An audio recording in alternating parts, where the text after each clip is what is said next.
such a miserable evening. My name is Bill Neckerman. I will be the moderator for this evening's forum. I'm representing the League of Women Voters. The League of Women Voters is a nonpartisan organization putting an emphasis on voting. We do not endorse candidates or political parties. This evening, we will give you an opportunity to gather information about the candidates for Schenectady County Legislator, Glenville Town Board, and Town Clerk, and Scotia Village Trustee to help you make voting decisions. All of the candidates who will be on the ballot, on November 5th have been invited to tonight's forum. However, the League's policy is that candidates running for an office unopposed cannot take part in the formal part of the forum. Paul Davenport is running for Town Justice unopposed. Mr. Davenport, if you're in the room, can you stand? Thank you. We've allowed time at the end of the forum for Mr. Davenport to speak individually for those to those attending. These candidates are serving our community and participating in the democratic process by their willingness to run for office. We have a few ground rules. We ask that no campaign signs, buttons, or literature be distributed in this room. There's a table for campaign literature outside the room. There was also information about the League of Women Voters. Please take a look. No video or audio taping or pictures are allowed unless previously authorized by the League. Please turn off your cell phones, or at least put them on stun, and keep them in your pocket for the duration of the forum. You're welcome to submit written questions on the cards that were distributed. Please indicate the office for whom the questions are directed. The question should be suitable for all of the candidates for that office to answer. Please hold up your cards and an usher will collect them throughout the forum. Questions will be screened, and questions that are unclear, hostile, or in a personal nature will not be used. Questions that fall in the same general area may be consolidated. There is often not enough time to cover all the issues, so please feel free to contact the candidates directly for more information. For each office, candidates will have a 2-minute opening statement, 1 minute to answer each question, and a 1-minute closing statement.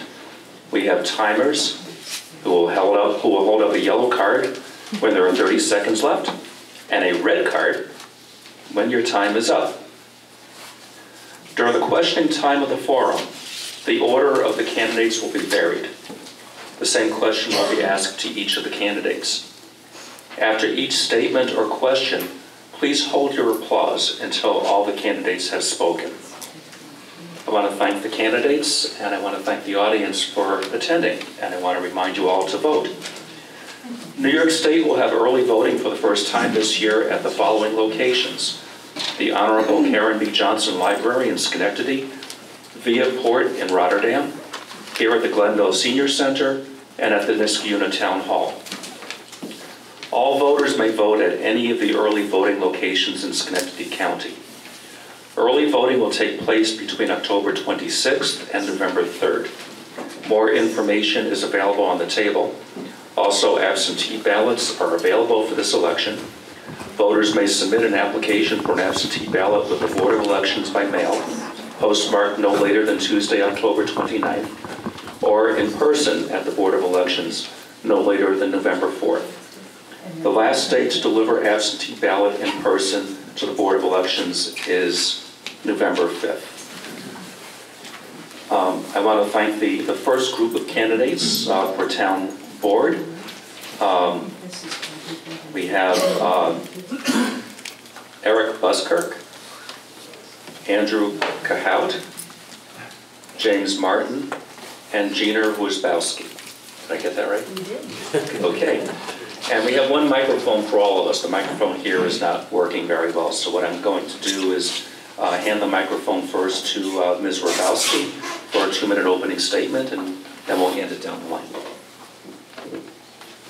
Good evening. I'd like to take a moment to thank the League of Women Voters for hosting this forum. This is, I believe, the 4th forum that I've participated in my time during my time on the town board, and they always do a really nice job of making sure that we're well prepared. And I'd also like to take a moment to thank all of the residents everyone that's come out this evening. It's kind of a wet, yucky night, and I know I'd rather be home in my comfy pants in some ways.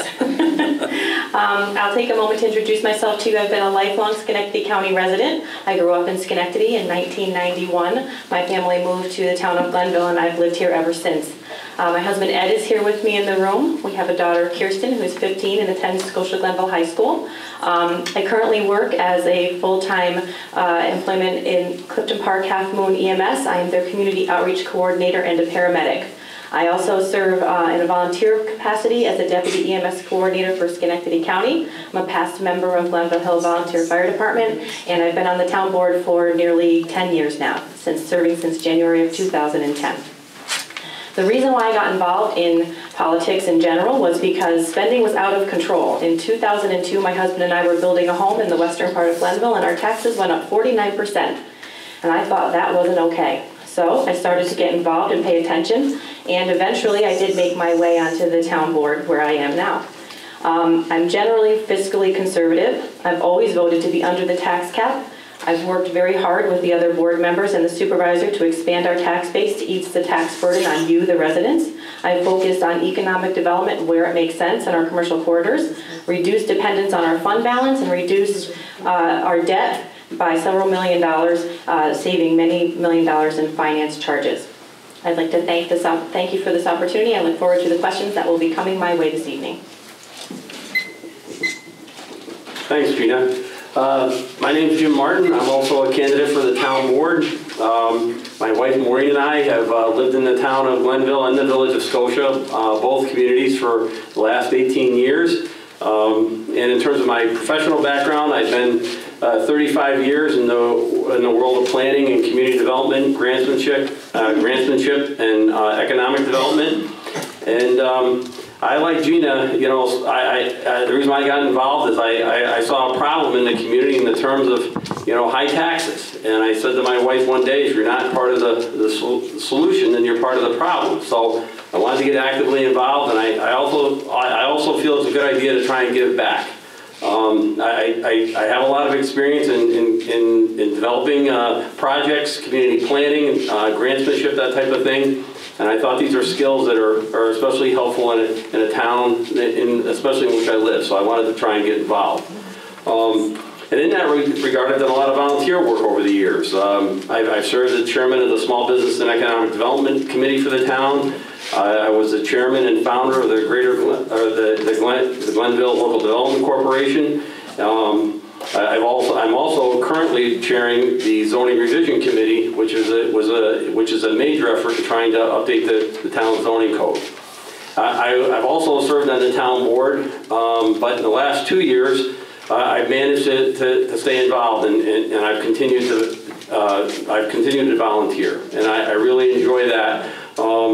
So I appreciate the opportunity to participate in this. I want to thank the league. They always do a wonderful job, and this is a rare opportunity for the people to see these local races, meet the candidates, hear from us directly, and it's a chance for us to talk to you directly, and I really appreciate that, and I think this is a wonderful event. Thank you.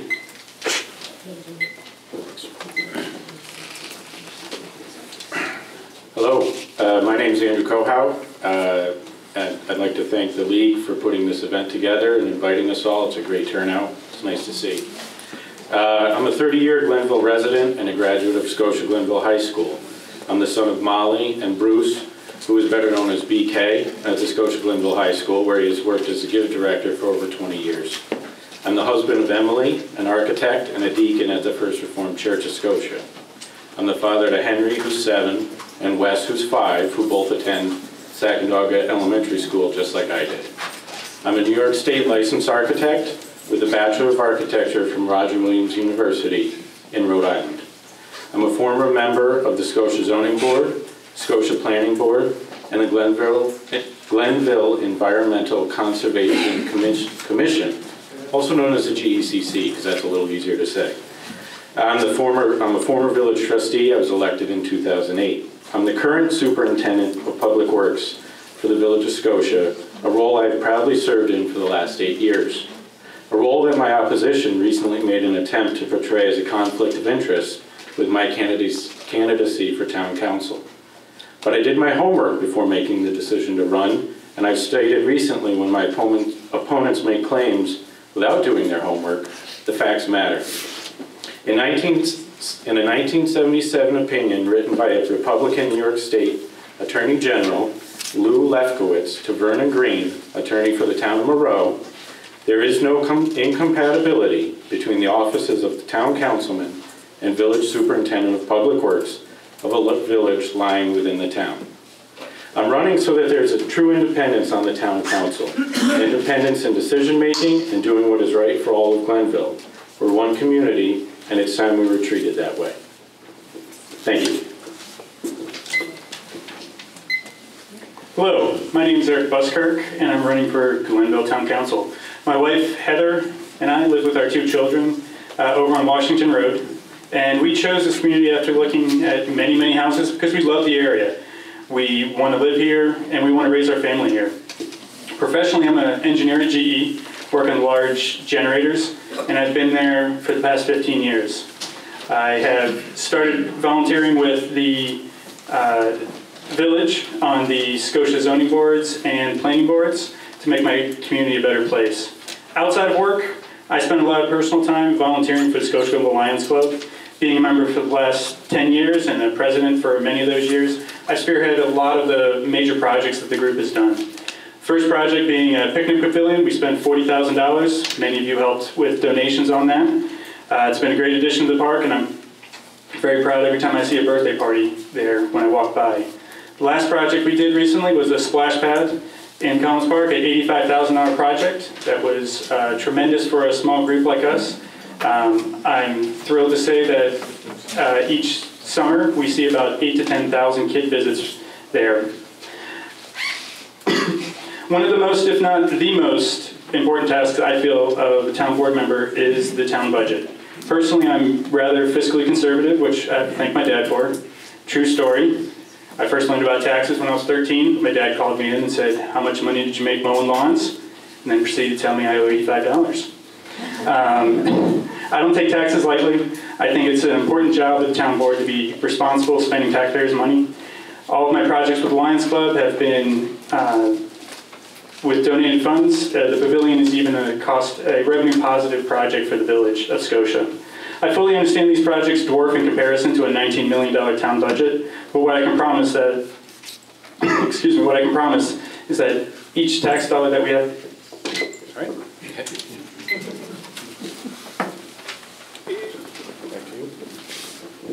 Okay, I apologize for the microphone snafu, but can't use this. Do we have questions?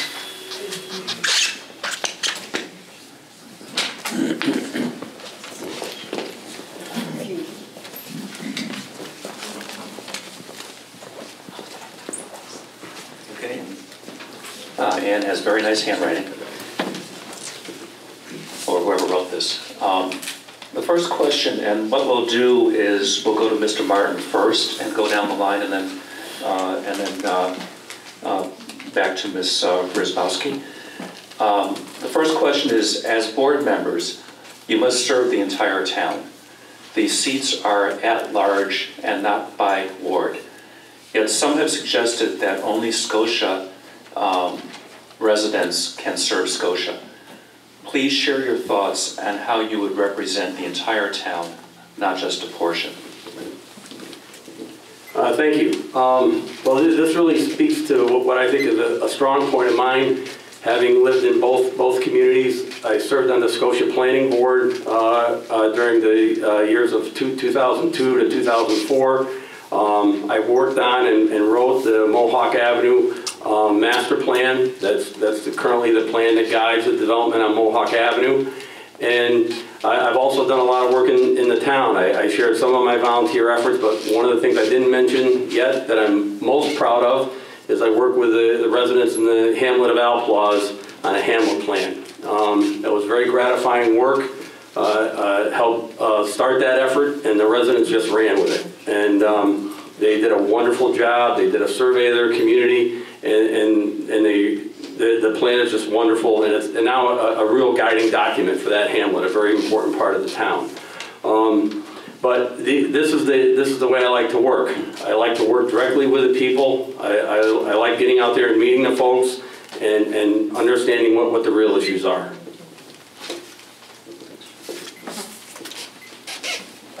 So obviously I'm in a unique situation working for the village, living in the village. I grew up in the town of Glenville.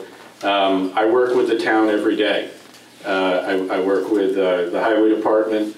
In our department, we share services, we share equipment, we do things with each other because everybody's tight, everybody's strapped for cash. So it only makes sense to do things like that where it makes sense fiscally. I believe that a town council person should serve the whole town, and that includes the village. The village is a quarter of the population of the town, and it can't be minimized, it can't be forgotten. And I think it's important to just serve everybody. So I live in the village of Scotia, which is in the town of Glenville. That is not going to change. Excuse me. The village being in the town is not going to change. But what can change is the relationship between the town and the village. I've heard from numerous people who work for either town or village that the current relationship is not the greatest. I would like to see a position on the board of somebody from either side of the town and village to be able to work together to make things better for both and to be a smarter community and move the town forward.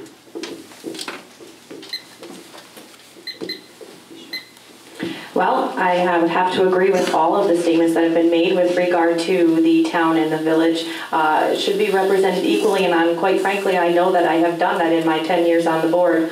I voted to keep spending low on the things that affect both the town and village residents, things like our parks, things like the monies that we pay to the county for our dispatch and 911 services.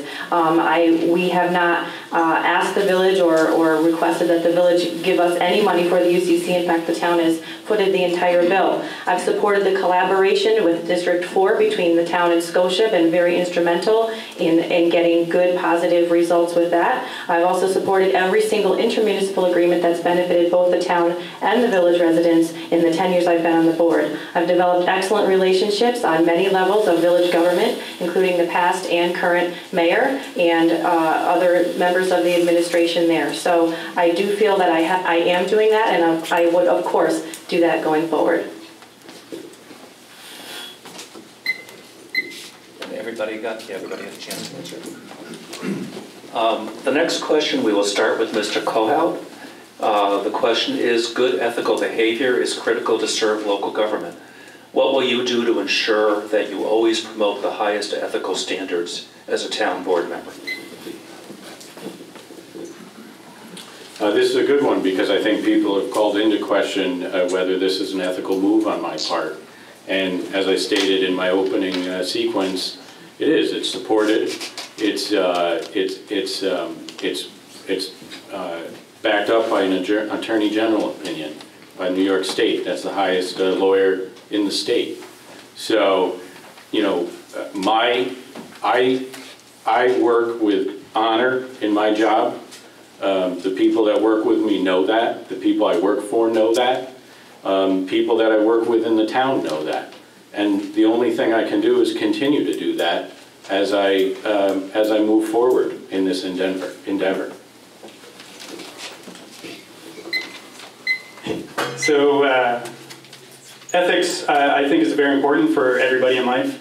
I take it very seriously at work, working with dozens of people, more than dozens, but lots of people here and there. And it's important that we work in ethical manners that people have a mutual agreement of trust. If I can't agree that you are going to work ethically, you can't work. It's not going to work the other way. I have shown in my volunteering life with the Scotia Glenville Lions Club that I've put the community first, and I am very interested in continuing that on the town board. Thank you.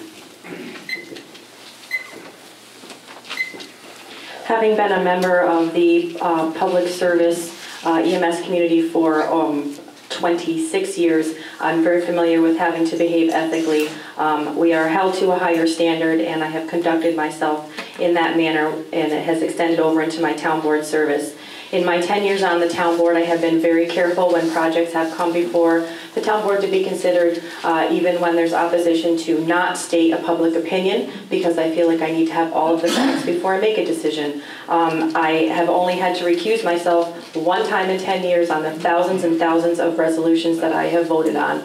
I think that's a pretty good record, and I recused myself because it was a conflict of interest that I disclosed publicly. So going forward, I would hold myself again to the same very high standard.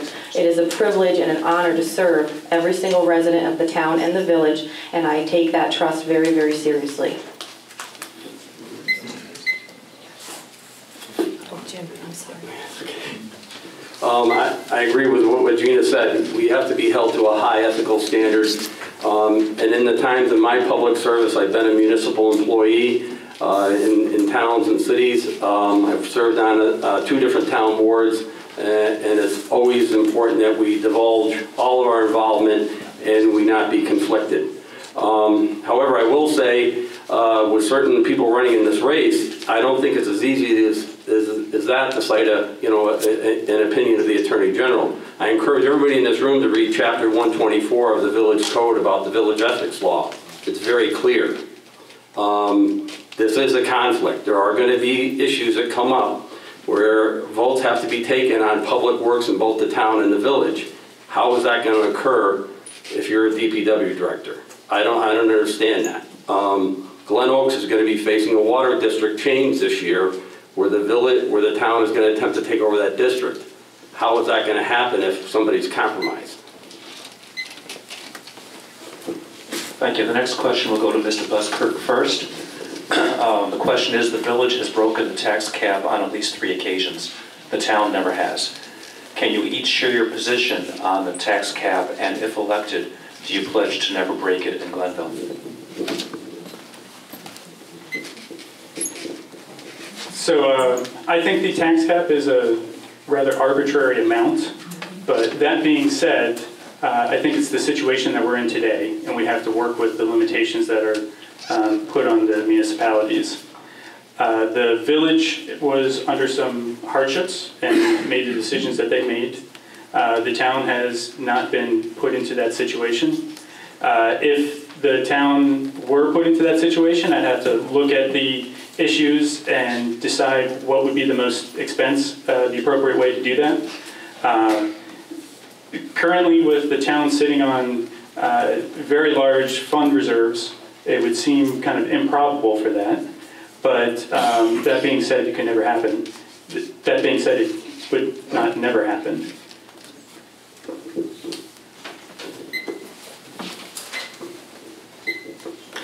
This is an easy one for me because I have voted and pledged to stay under the tax cap for the last 10 years and last 9 budgets that I've had the honor to vote on for our town. And I would do so going forward, and I'll tell you why it's an easy promise for me to make. Because in my time on the town board, we have worked very, very, very hard to make sure that we don't look at just this year's budget or next year's budget, but we look 5 years ahead and 5 years back. We have always projected our spending. We've worked very hard to keep things under control. We have reduced our debt load. We've created capital spending accounts so that we can have capital reserves to make capital improvements. We've paid cash for smaller purchases. I think that the things that we're doing in conjunction with pledging to stay under the tax cap is why I feel comfortable making that pledge going further. The budget is the most important thing that the town board does. And each year I was on the board, we also stayed under the tax cap. And I think in the last 10 years, the town of Glenville has established a very sound financial footing. As Gina indicated, we're getting into a position where things are pay as we go now. In other words, we do not have to incur debt to make even large capital expenditures. And that is done by good, responsible budgeting, and that is staying under the tax cap. And to me, in my way of thinking, it is also imprudent to suggest that we should have a tax cut or keep things at zero. We costs go up each and every year, and prudent budgeting will allow certain increases as long as we stay under the tax cap. That's a key, and I also join in Gina in making that pledge. We will always stay under the tax cap. Do you have one more? I agree with Eric that the tax cap is an arbitrary number. It changes every year. It's not based on an actual amount. The state doesn't have to follow it, even though they make us follow it. But that being said, just like we're all saying, budgeting is very important. Prudent budgeting is important. When you have millions in reserves with really no plan to spend them, and you're still talking about raising taxes, that doesn't make a whole lot of sense. Why isn't it zero? I'd like to see someone, make those moves to make it zero when you have all this money to spend. That being said, I think it's irresponsible to say that you're never going to break the tax cap because you don't know what kind of situation you're going to be in. So that's where I stand. We have time for either one or two more questions. We'll see after the next question. The next question is to please share your views on potential development in Alpause, and we'll start with Ms. Rabowski. I was hoping something like this would come up. This is exactly the type of project. I know what this is about. There was a project several years ago, or a couple years ago, where a developer wanted to come in and put in a mixed-use development in the hamlet of Alpause, and it was going to be a pretty large number of apartments. And the residents, was actually very happy to see, organized and came out and made their voices known. The project ultimately did not go forward. The developer pulled the project, so we never had to vote on it, but I was not in favor of that in the hamlet of Alpause. What grew from that was something actually really fantastic. Jim Martin worked with the Alpause Residents Association, and they came up with a hamlet plan, which the town board in part adopted and is going to be using going forward to guide development in the hamlet. I think that was a really fantastic example of government and citizens working together towards a common goal, and I'm proud to say that I did support that, and I would support that going forward.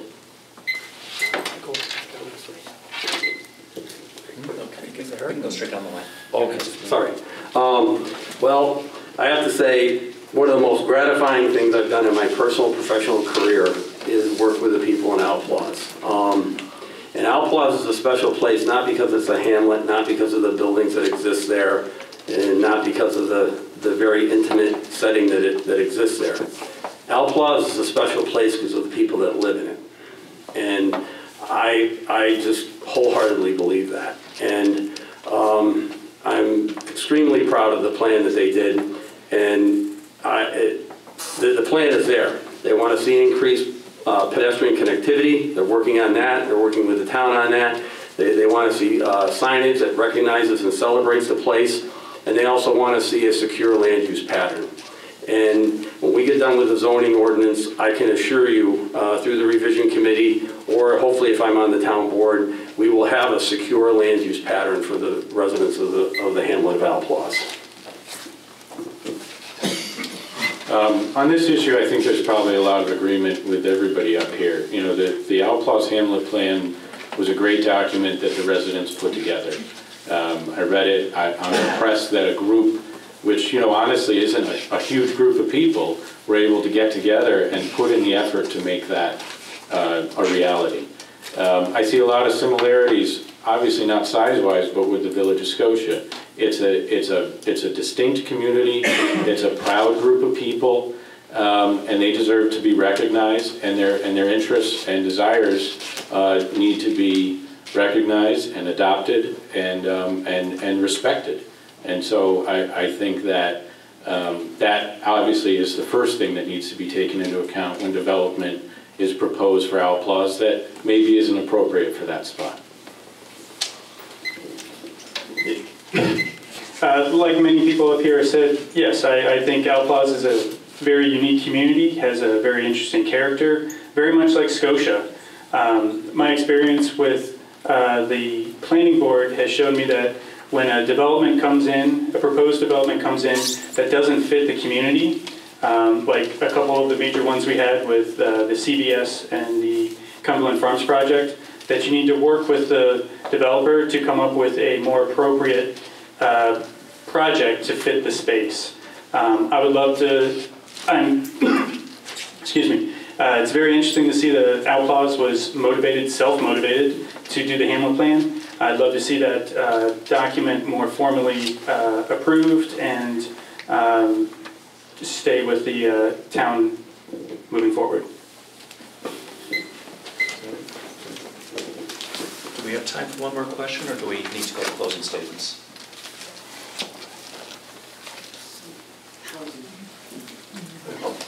Closing statements. Okay, I'm going to confuse everybody on the table, and I'm going to ask you to do your closing statements in the reverse order that you did your opening statements. So we'll start with Mr. Buskirk. Thank you again for having me here today. I'm again running for Glenville Town Council. I'm very interested in working for the community, making sure that fiscally responsible decisions are made. I'm interested in making sure that we don't continue to tax residents when we have $5–6 million in reserves and keep pushing that up and up. Not being said that you would be irresponsible in that approach, but I would look back and say that 13-year-old Eric that had to pay my dad $85, I would understand what would need to be done, would take the right approach for it, and decide as a resident what's the best approach to go for there. I'd like to thank the group again for having us. It was a great event. I'd like to thank Jim and Gina for a good discussion. You know, what it comes down to is I want to represent all of Glenville, the areas that have been overlooked except when election time comes around. From Outlaws to West Glenville, Scotia to East Glenville, people in those areas and everywhere in between are all residents of the town of Glenville and deserve to have their issues heard and their needs respected, no matter what their income is, where they live, what school district they are in, or what political party they belong to. When the county Republican chairman is the town supervisor and 2 of his council members rubber stamp every vote he puts forward, that's not putting the needs and concerns of all those areas first. We all deserve better, and Erica Buskirk and I are proud to represent that.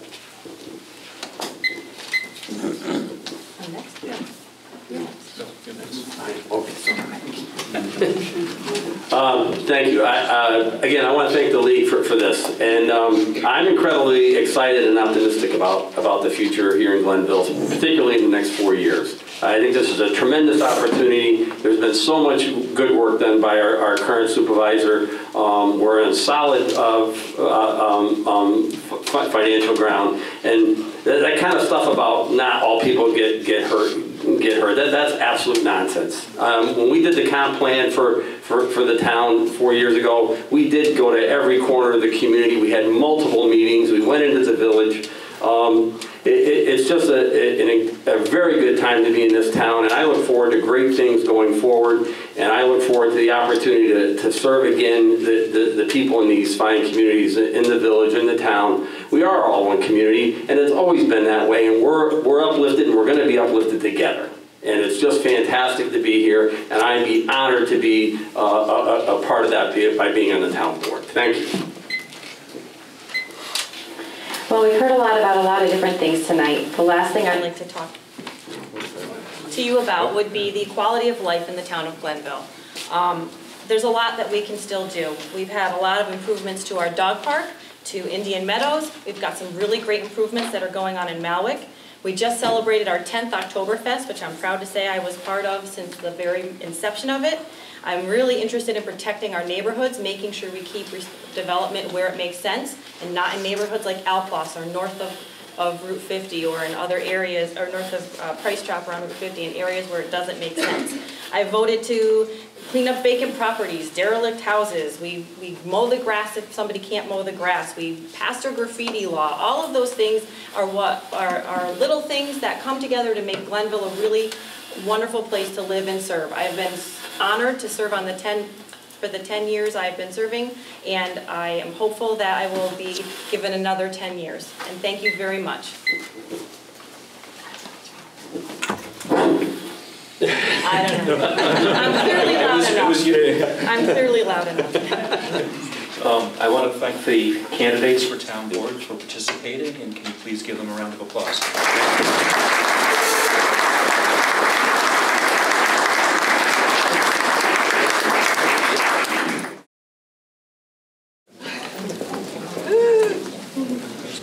This part of the forum will be challenging for the candidates and the audience because we have 4 candidates, 2 of each running for 2 different offices.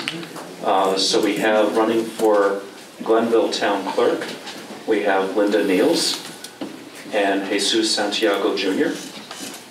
And for Scotia Village Trustee, we have Maria Peterson and George Solotruk? Solotruk, I'm sorry. Not a convoy. Gotcha. You said that many times in your life. Yes. And I'm going to ask folks in the audience, if you're writing down a question, to specify not which candidate the question is for, but which office, because the questions are not specified to an individual candidate. I've gotten a couple here which the question seems to go across the board, so we'll treat them that way. And we'll have each of the 4 individuals start with a 2-minute opening statement. So we'll start with Mr. Santiago. I don't need it. You don't need the mic? I got a big voice. Okay. My big voice, that's all. Good evening. First, I'd like to thank the League of Women Voters for granting me this opportunity tonight to introduce myself and take part in the most public interview of my life. My name is Jesus Santiago Jr., and I'm running for Glenville Town Clerk. My wife, Kari, and I have been together for 13 years. Our daughter, Gabrielle, attends Scotia Glenville Middle School and plays softball. My oldest 2 daughters, Jocelyn is a senior at Millersville University, majoring in sociology, and Megan, my second daughter, is in training to become a talented makeup artist. I have proudly and honorably served my country and community in the United States Army as a military police officer and as a member of the 109 Security Forces Squadron right in our own backyard. While working multiple jobs, I have earned my criminal justice degree and currently am earning my bachelor's in political science from SUNY Empire. I've had the privilege to mentor veterans through the Saratoga peer-to-peer network, where I've had the honor of serving veterans from all walks of life and from all branches of the military. These veterans struggle with issues ranging from post-traumatic stress disorder or just needing someone to talk to. I've been fortunate enough to serve as a member of the board and coach for the Scotia Glenville Girls Softball League. I again thank you for this opportunity. I thank again the League of Women Voters and the town for my time today. Thank you very much. Good evening. I think I need this, sorry. I am Linda Niels, and I want to thank the League of Women Voters for, again, hosting this forum this evening. I am married to my husband, Tom. We have 3 daughters. They all still live within Scotia and Glenville. We have 9 grandchildren. I myself grew up in the village of Scotia. I attended all the Scotia schools from kindergarten right on through graduating. I am a Eucharistic minister and a parishioner at St. Joseph's Church in Scotia. And basically, that's about all I have for an opening statement. Thank you.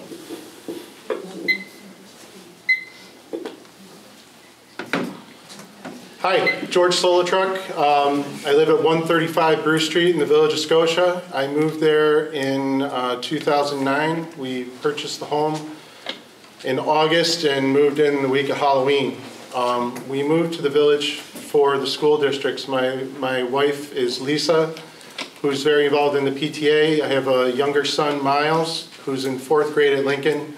My middle son and my older son are in the Scotia Glenville Middle School.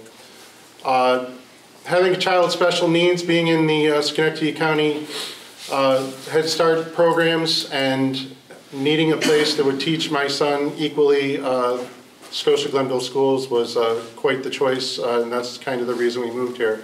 We really wanted a kind of middle of the road. I usually say like baby bear's porridge. You know, it's kind of just right. Not too big, not too small, has a lot of opportunity, and the village of Scotia was very attractive. I started out volunteering with the village, noting that a lot of people who live in the village have smaller yards and not a lot of sunshine. So I worked early on in my, when I moved there, to start a village community garden, which has grown from roughly 5-6 plots to now about 25, and currently growing every year. There are some people, a couple of which are in the room tonight, who actually have been there since the beginning. It's very heartening to see a lot of the village employees, friends, and family here that are here to see what's going on. I look forward to serving the village every day that I do, and I was appointed in December, and I look forward to doing it moving forward. So thank you to the League of Women Voters and everybody who attended. You're good? I'm good. First of all, I would like to thank the League of Women Voters as well for giving me the opportunity, and all of us the opportunity, to share our vision. Hi, my name is Maria Peterson, and I'm running for the Village of Scotia trustee. I am employed by the New York State Senate, and I've worked there for over 20 years. My current position, I'm the office manager for Senate Technology Services. My experience has given me a great understanding of budgets and how to prepare them and how to work within them. I reside in the Village of Scotia with my husband, Brian. All of our children, well, between us, we have 6 children. All of our children are grown and creating amazing lives for their future.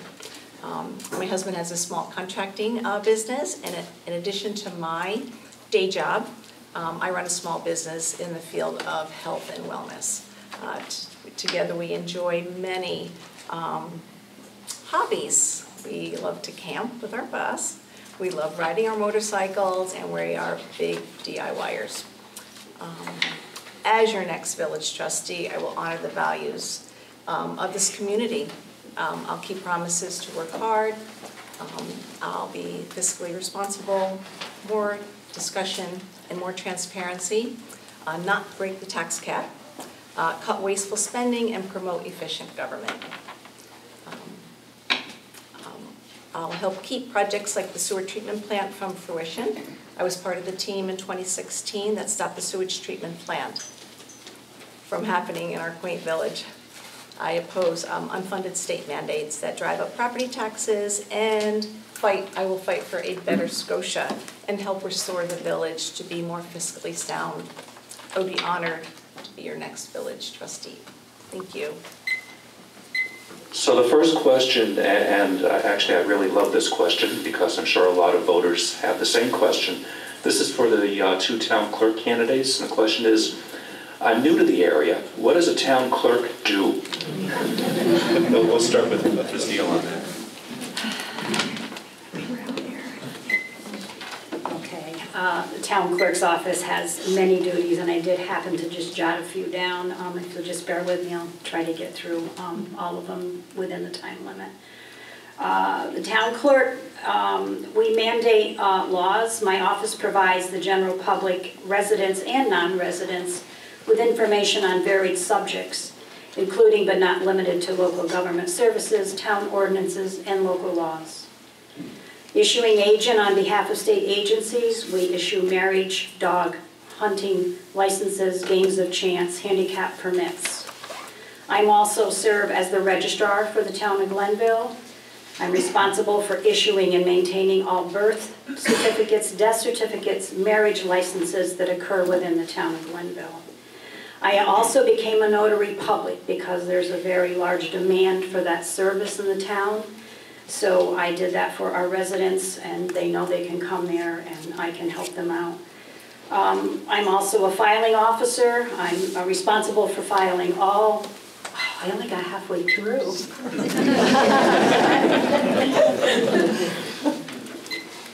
Well, all I can say is basically exactly what she had said. What I would like to see occur is a welcoming committee as well for new residents to come show them around the great town that we have here. And that's pretty much it. Everything that she said is exactly what the job entails. Okay, the next question is for the 2 village trustee candidates. And it's, what do you feel can be done to further expand the tax base in Scotia? Let's start over here.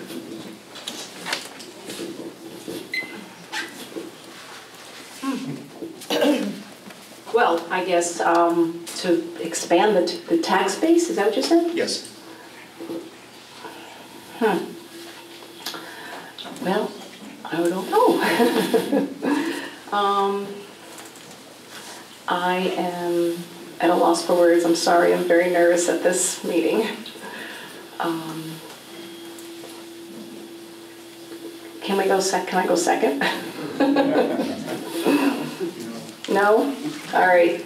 Then I can't help you right now. I'm sorry. Sorry, George. Tax base. I think it's a great idea to try and look at all options to try and improve the tax base. If we look at the tax situation and the financial situation in the village, we have kind of a limited area to expand. Lots of expansion, lots of benefit to the village comes from businesses coming in and people moving there and new houses being built. There isn't a lot of land left to do that, so always looking for options to do that. Logical, real borders, seeing where they are and seeing where they can be moved. It's a great village to live in, and the residents love it there. I moved across the street from 134 to 135 last year because I love it so much. Didn't want to live, but I needed a bigger house. So a lot of my neighbors have done that in the past years as well. So it's worth it to increase the tax base. We owe it to our residents to do everything we can. Thank you. Okay, the next question is for the town clerk candidates. How would you incorporate technology in the town clerk's office? And we'll give it to Mr. Santiago first. That is actually an excellent question. Any way that we can incorporate technology when it comes to getting taxes squared away and doing it seamlessly with technology that we have today with high-speed internet and making it easier for our citizens to do that seamlessly, and also a cost-cutting base as well, will be greatly enhance our ability to move forward into the next century. Okay, first of all, the town clerk does not collect the taxes in the town of Glenville. Technology, we move forward with that as the need arises. We use computers. Everything is. We are just started using our credit cards because there's been a big demand to pay with credit and debit cards. And technology, as it moves forward, we try to keep up with it and do the best we can to make things convenient for our residents to provide the services for them. Okay, we have a question for the trustee candidates. What is your long-term plan for decreasing reliance on the fund balance? I'm sorry, did I pronounce it? On the fund balance? Yes. I don't think we need to only look at the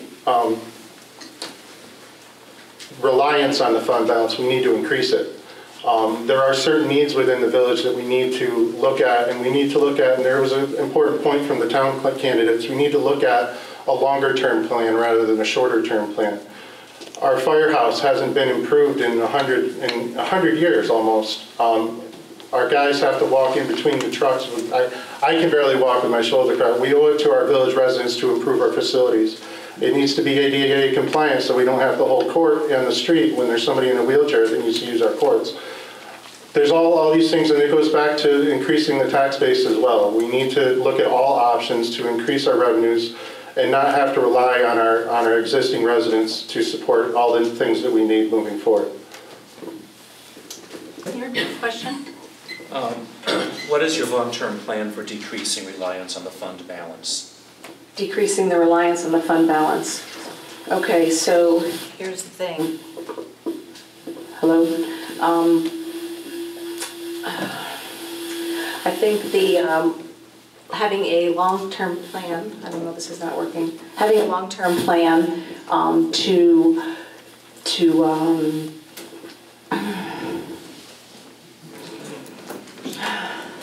boy, this is hard. Knowing where all our expenses need to be and having solutions brought to the table is really a focus, having more discussions about what the expenses are and really, really understanding where cuts need to be made will help to the whole situation and trying to build up this reserve fund to have the balance that we need necessary to fall back on it. So. We have a couple of sort of open-ended questions that can be offered to either office. And I'm going to ask all 4 candidates to respond to this. And the first one is, what is the biggest area where you could cut costs in your community? And what I'll do is we'll start with Ms. Niels and go down to the right and then end with Mr. Santiago. I don't feel that's a question for me to answer. I don't have the authority to cut costs. The fees that are charged in the clerk's office, most of them are mandated. So we don't really have the authority to, to lower those fees. Cutting costs, I really don't know. Hand it over to your right. Me? Yep. Okay. The biggest area for cutting costs, I think one of the biggest line items in the budget are personnel costs and healthcare costs. I think a way to help reduce those costs is to work closely with department heads, find some savings, and get more public discussion. There also have been some missed opportunities for competitive bidding in other areas to reduce costs. So like village liability, office expenses. So that would be my focus.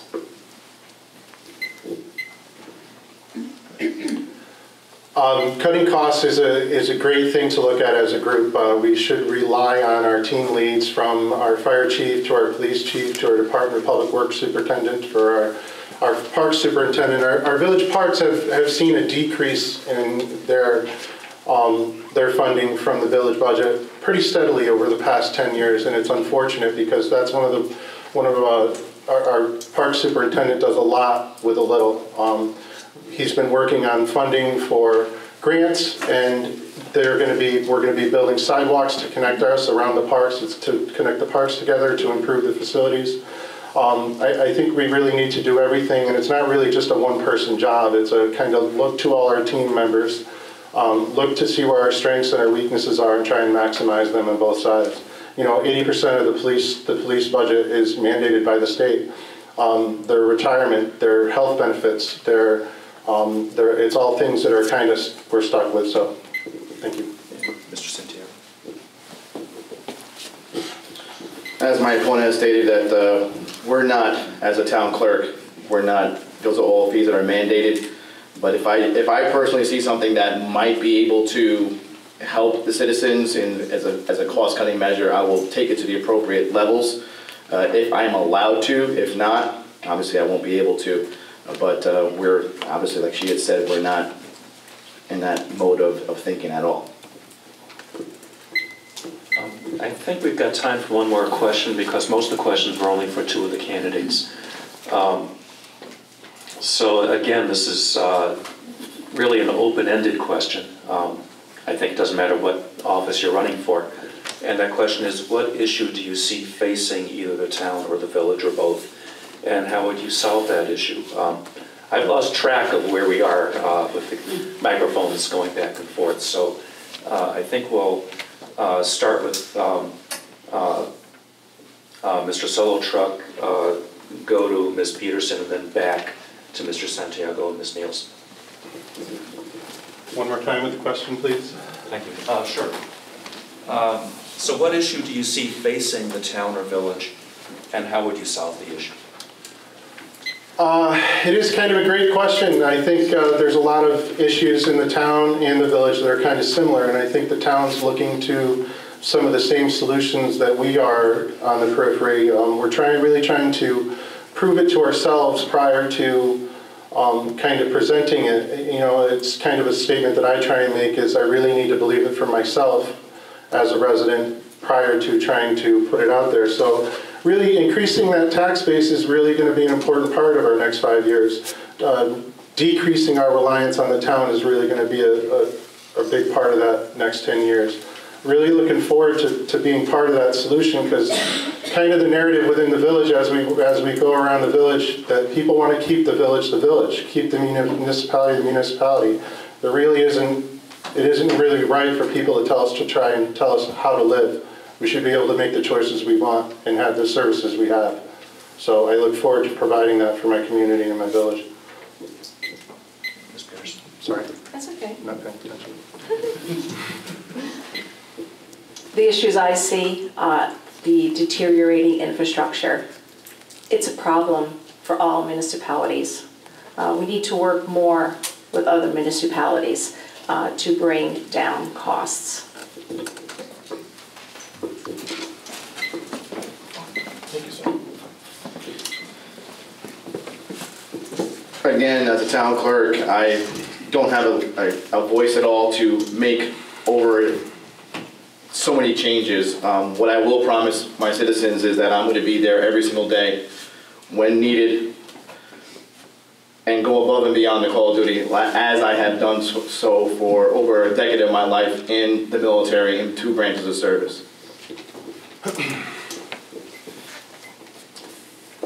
As a village resident and not the town clerk, I think an issue I see is I would like to see the town and the village share more services. I think that would be helpful.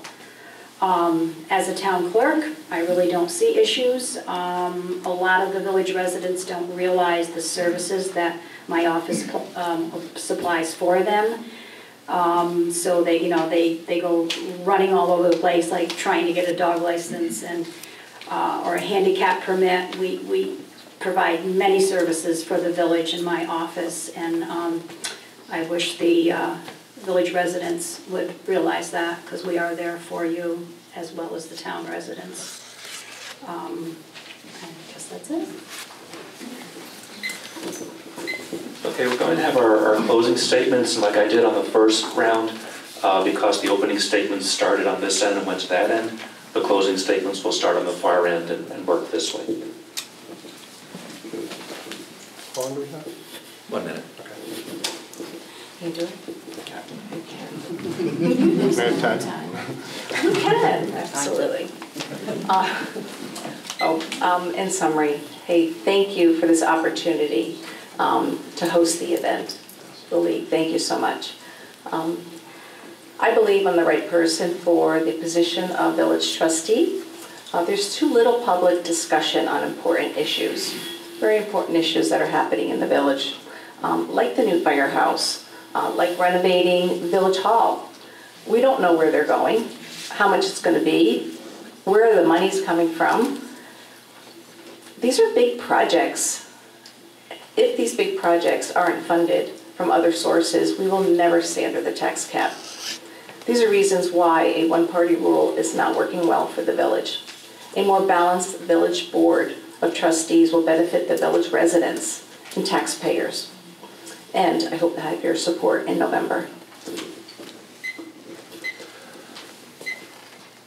I think we have a great story to tell here in the village. Thanks again to the League of Women Voters for having us here. This is a great forum. I think one of the shortcomings that both the town and the village sees is participation in education. I think you really need to participate and be involved. We have a meeting every first Tuesday, second Wednesday, third Monday. Come and see us, come and talk to us, come and contact us at the Village Hall. We want to hear from you.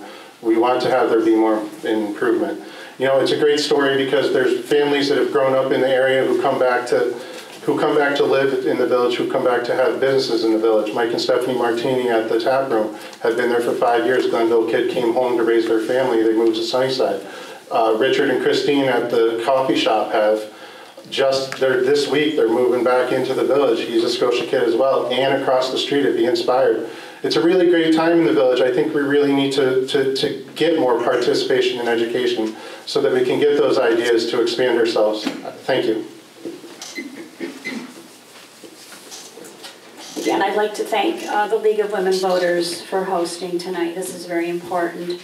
I have worked for the town of Glenville for 23 years. I worked as a deputy clerk for 6 years in training for the town clerk's position.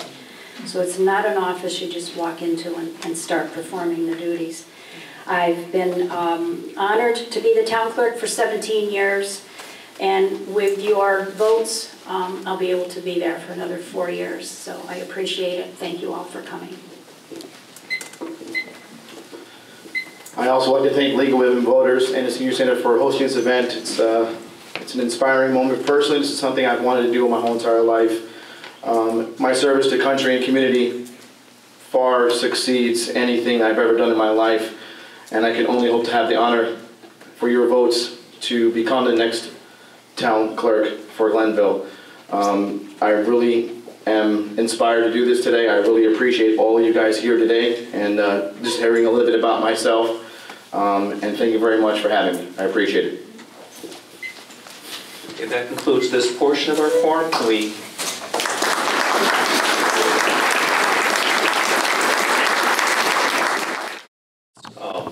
the next round of the forum is for Schenectady County Legislator District 3. There were 5 candidates, one of whom was unable to make it. They are running for 2 seats. So the candidates are Sarah Mae Pratt, Michelle Osterlich, Richard Fritz, Giuliano Febo, and Thomas Constantine. Mr. Constantine was unable to make it. And to explain the seats, Ms. Pratt and Mr. Fritz are running for 1 open seat. I believe I got that right.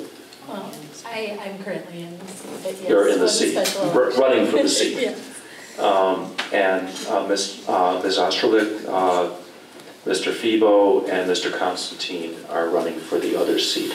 But all will field the same group of questions. 3 seats. Are 3 candidates for 2 seats. It's so confusing. So we'll start with, everybody gets a 2-minute open statement. If people in the audience have a question for the candidates, can you please put it on your index cards, and we will have ushers that will collect them. So can we start with Ms. Pratt with an opening statement, 2 minutes. Okay, so I'll try to keep... You can use the mic. Oh, please. thank you. He needs the mic. What's that? He needs the mic. Gotcha. Okay, my name is Sarah Mae Pratt. First of all, I'd like to thank everyone for sticking around and for waiting. And a big thank you to the League of Women Voters for organizing everything, and especially a big thank you to Vicki for being so accommodating. I think, as you all know, we were wrapped up in a budget meeting, and of course we as legislators could not miss the budget meeting. It's a really important process to be a part of, but of course what could be more important than the democratic process? So I'm so happy that we have the opportunity to be here tonight. So again, I'm Sarah Mae Pratt. I'm born and raised in Schenectady County, and I've lived in the community my entire life. I grew up in Rotterdam. I graduated from Mohonasen in 2008. I attended Skidmore College and earned my degree in government in 2012. I own a small business in downtown Schenectady. I'm the founder and owner-operator of Puzzles Bakery and Cafe. At Puzzles, it's our mission to provide meaningful employment opportunities for individuals with developmental disabilities. My sister is on the low-functioning end of the autism spectrum, and I started Puzzles because I felt the need to serve my community. I live in Alplaus, which is a community located within the town of Glenville with character and a great deal of identity. I live there with my husband and my 15-month-old son. I currently serve as one of your... the microphone. I currently serve as one of your Schenectady County legislators representing District 3, which encompasses Glenville, Scotia, and Niskayuna. I was appointed to this seat in May when Rory Fluman was made county manager. While you may know me for my work with individuals with special needs, my interests and experience go much deeper. I have served on the Schenectady County IDA and CRC for many years. I currently am on the board at the Soil and Water Conservation District. I also am, let me just wrap up. I believe in progress, positive change, and I hope to bring a fresh perspective to the legislature. Thank you. Good evening, everyone. I'm Michelle Osterlich. 14 years ago, I moved to Niskayuna, New York. I left the practice of law, and I was lucky enough to stay home and raise a family. We have 2 daughters, my husband and I. They're 12 and 15 now. And ever since I got here, I became involved in community. So I've been involved. I've been president of the PTO. I've been president of the JCC, which is our community center. I've been on the Zoning Board of Appeals. I've been on Ellis Hospital Foundation Board, and I've been on Niskayuna Community Foundation. So I've also run community-wide events because I love getting people together and building community. And last year, I ran for state senate, most of you know. I didn't win, spoiler, but I was blessed for the support of so many folks in Glenville, Scotia, and Niskayuna. I was asked to run for this county's legislative seat for this district.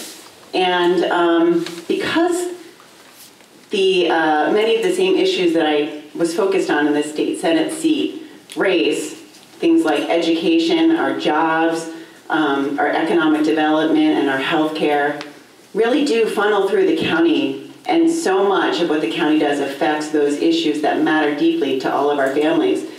I said yes.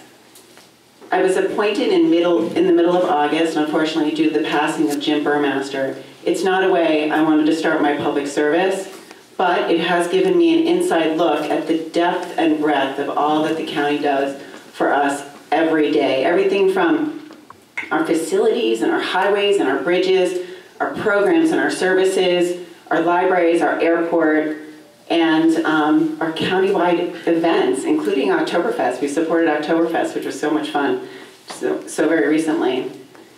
I have been appointed chair of the Health and Human Services Committee and now vice chair of the Public Safety and Firefighting. Thank you for coming, thank you for staying. I look forward to your questions tonight. Thank you. My name is Richard C. Fritz Jr. Everybody knows me as Dick Fritz. I've been a lifelong resident of the County of Schenectady. Started my residential opportunities in Woodlawn section of the city of Schenectady, and late December 1960 moved to Niskayuna. I've been a resident there since then, and I've been serving the community as a firefighter for 43 years. I have had the experience as a resident and also as an individual who has the opportunity through family functions, but not through family functions, through family, that my grandfather and my father, my uncle, all served in the political aspect of county government and town government. My father served as town council, moved down to town supervisor, county representative, chairman of the county representatives, and then eventually retired as a county airport commissioner. My grandfather was a county Democratic committee chairman. And at the time that the Board of Representatives became representatives, they were the Board of Supervisors. Why? Because of the county charter, which my grandfather was chairman of the county charter. You think about some interesting politics and political discussions that took place at family functions, there was a great way to learn politics. I only have 30 seconds left, and I just want to say that I'm here to serve the residents of the community, and I want to thank the 2 incumbents here for the job well done that they've done so far, and that I hope to, as time progresses here, show that I'm capable, and if not, be the better candidate for this position.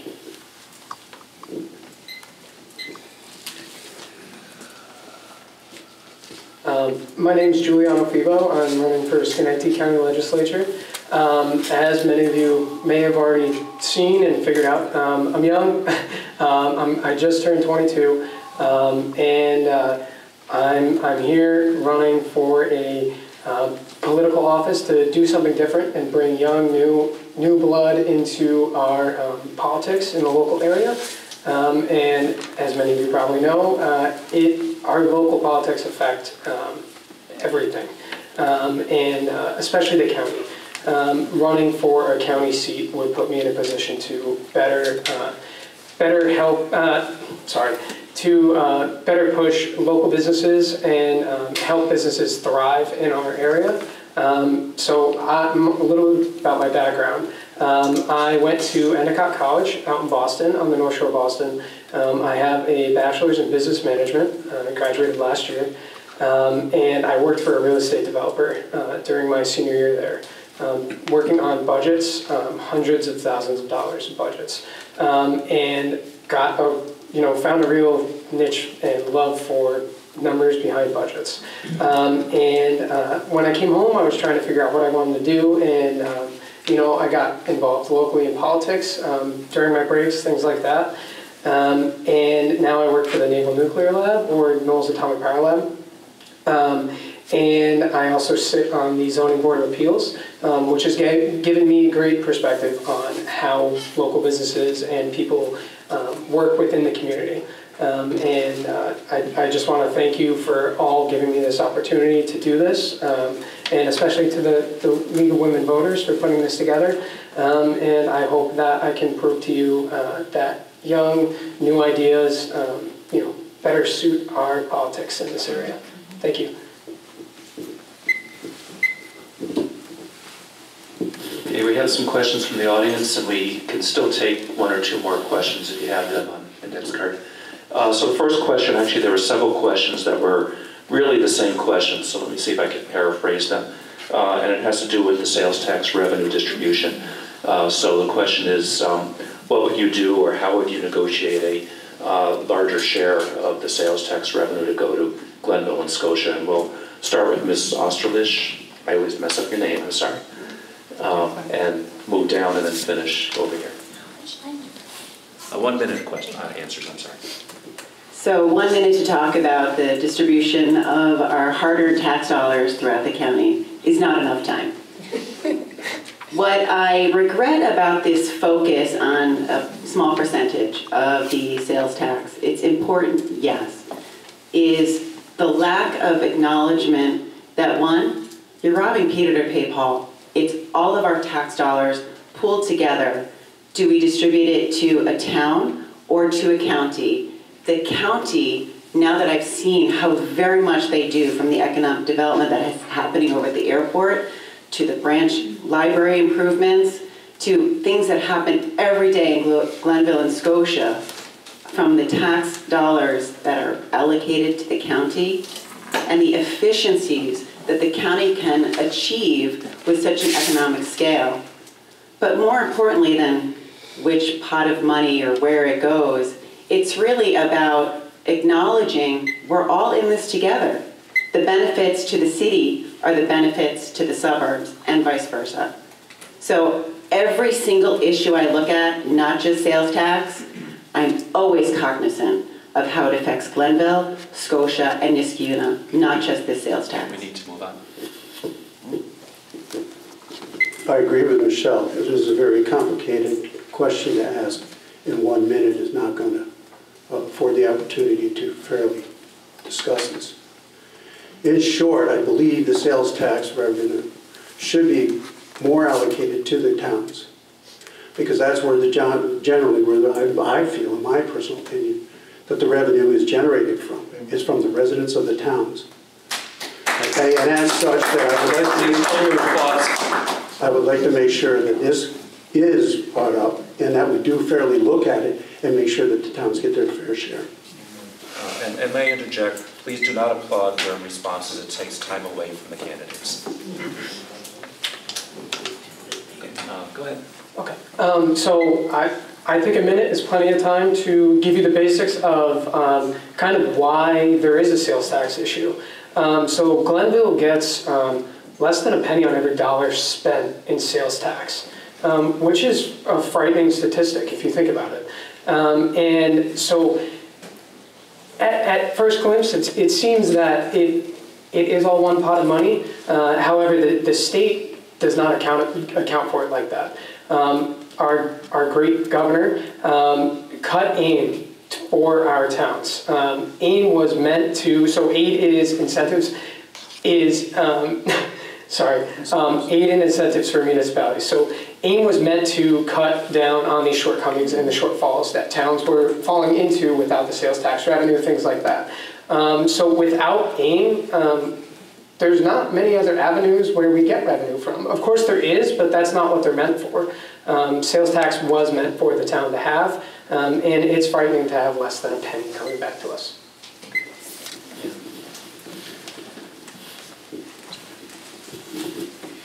All right, so 1 minute is certainly not nearly enough time, but I'm sure we'd be happy to speak to this in greater detail later if you'd like. So, let's see. As a legislator, I do think that the town should be getting more money, and I'm always keeping an open ear, trying to understand all sides of a situation. I think that all issues, it's not just black and white. There are many shades of gray that we need to be understanding in this situation.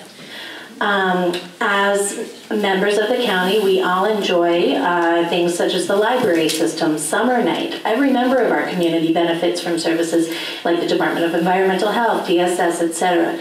Healthy cities make for healthy communities and healthy suburbs. The county is required to negotiate with the city of Schenectady, but we're not required to negotiate with the towns and villages as it stands. The county voluntarily chooses to share a portion of the county sales tax with towns and villages because it is the fair thing to do. This negotiation will be occurring again in 2020, and the towns and villages will be sharing in the growth in sales tax. Thank you. Your time is up. The next question, and in this one we'll start with Mr. Fritz, is should county government be more balanced to ensure that all people are truly represented?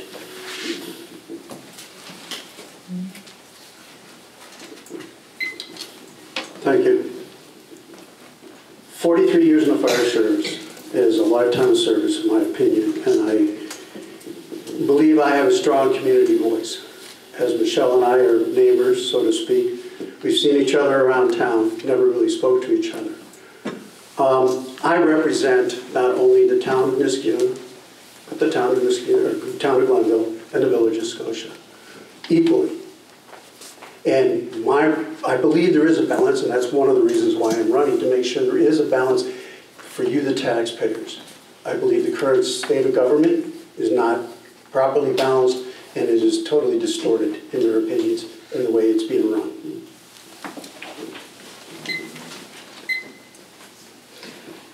So I'd like to take this question and actually kind of split it into two parts for myself.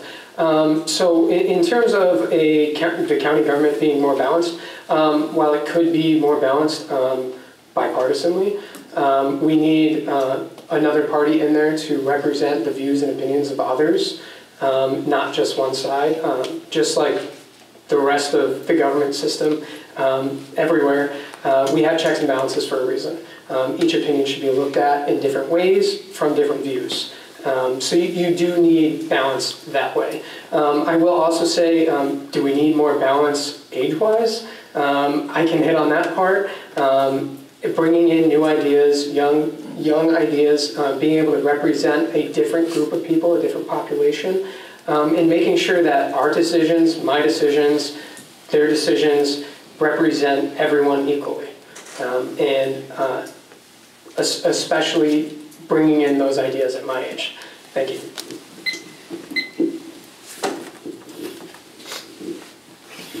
Thank you. So I absolutely think that we need to have many voices at the table, many perspectives. And if we're going to talk about age, I also represent the millennials.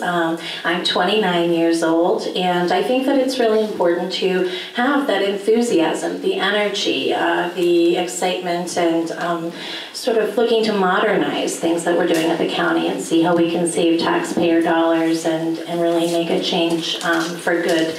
Also, I think just having that female perspective. There are not many women currently serving on the legislature, so it goes so much deeper than just parties and politics. I think at this level of government, it's about working together. It's not about your party affiliation, but how we can find common ground and just ensure that Schenectady County is going to continue to be a great place to live and work and raise a family. So I'm here to, just listen to everybody and be a part of that.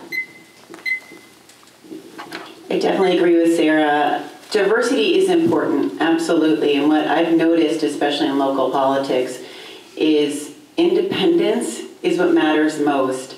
The folks that I have gotten to know on the county legislature, regardless of political affiliation, are strong, independent people who thoughtfully consider everything, consider their constituents, the diversity of their constituents' needs, and their own backgrounds. I'm not sure that party affiliation has such a great extent, or a deep extent, or great effect on the outcomes of the decisions being made. I've seen people of different parties vote in the same way, and folks of the same affiliation vote to the opposite. I appreciate the fact that people that I've gotten to know go into public policy to serve the public, not to serve their party. Thank you. Is there time for one more question or closing statements? One more question. One more question, okay. And we'll begin with Mr. Febo on this one. How do you see the relationship between county government and town and village residents?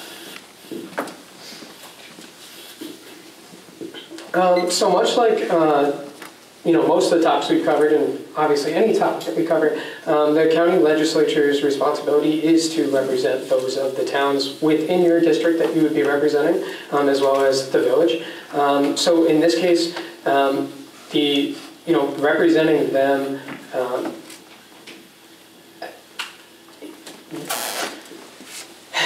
representing the town in a way, the town and village in a way to properly allocate funds, resources, things of that nature. Also to make sure that we have businesses that are coming in that support the local families, the people around them. And I think that the biggest thing comes back to making sure that everyone is properly provided for, and that comes right back to sales tax revenue. You make sure that everyone is equally provided for within your constituent base, and you always should.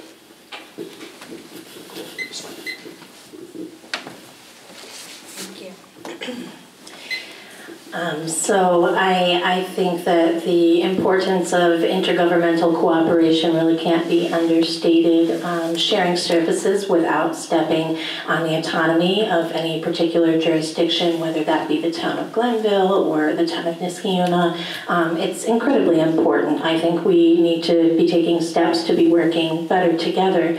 There's a few things that we're doing at the county level that I think are absolutely amazing, including our solar initiatives and solar energy, where we are saving the county money, but we're actually saving the towns an incredible amount of money as well and helping the environment while we do it. So I'd love to keep that conversation going between the towns and the county. I'm not a divider, but a uniter, and as I think everyone else has said, we're here to work for the people, Thank you. I certainly think that the relationship between our towns and our village and our county is incredibly important.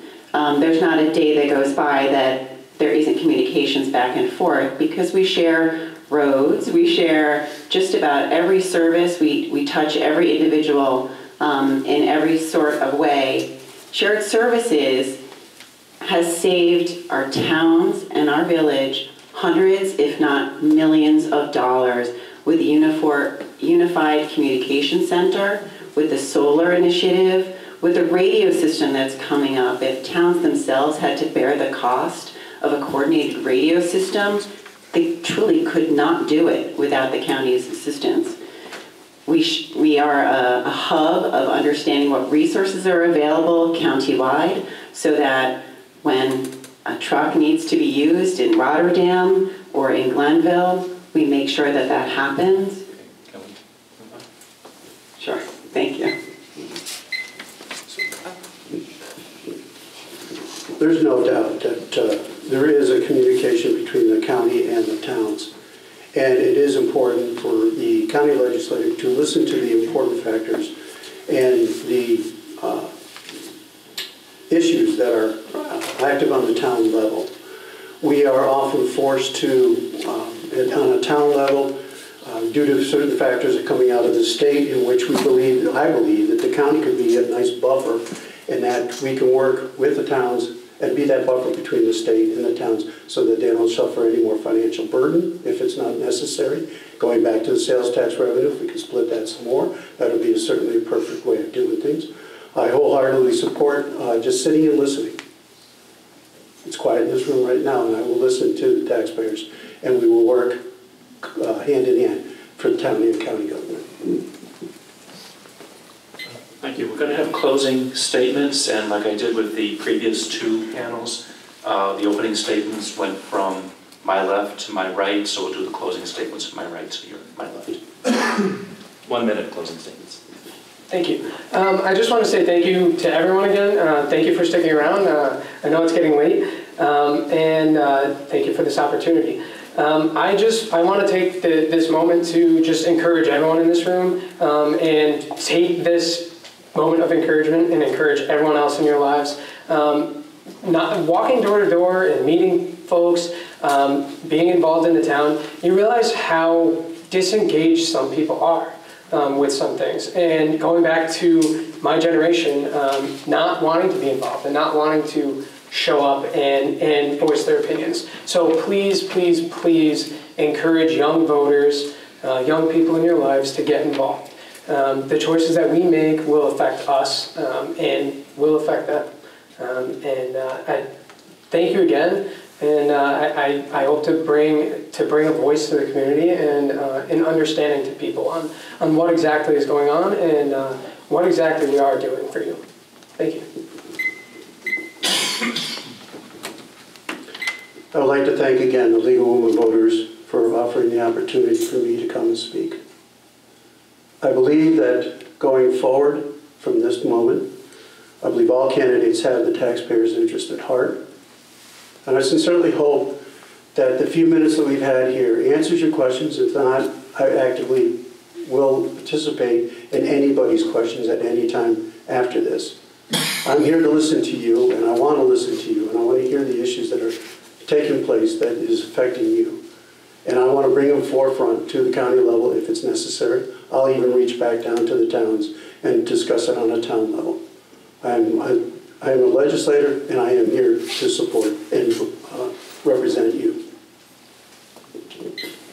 I too would like to thank the League of Women Voters for organizing the forum. It's always helpful for us to listen to your questions and have that opportunity, but as well, I thank you for staying, for meeting us, getting to know us and our backgrounds a little bit and how we've handled your questions. I certainly hope I've earned your support tonight, or I'm absolutely honored to be serving in the role of county legislator now, and I take that responsibility incredibly seriously. I don't wait for you to call. I've been coming door to door, but I've also, in the decisions that we've had coming before us, have reached out to stakeholders on every issue. The sales tax portion that we've been discussing tonight is one piece of a very large puzzle, and every issue that affects this town, village, I take very seriously, and I will continue to reach into the community and find your thoughts. Thank you. Thank you so much for your time, and to the League of Women Voters for organizing this tonight. So I too take this position very seriously. Michelle and I are both very new legislators, but we are enthusiastic and involved members of this process. And I think at the end of the day, voters are looking for people who are going to be actively involved and show up to really represent the community. I think my creativity, my enthusiasm, and my vision to pave the way for a future that our children can participate in is just something very important. And I hope to continue my service to the community. Michelle can attest to this, but ever since we've been a part of this legislative body, we're asking questions, we're getting involved, we're trying to truly understand every issue. It's really not about party affiliation, but getting involved in the process. At the end of the day, we're trying to understand all sides, all issues. It's a great honor, and we're just trying to, continue the good work of Schenectady County and let everybody live in this county with dignity and respect. Thank you. I want to thank each of the candidates for spending their part of their busy time here, and thank you for everybody who attended as well.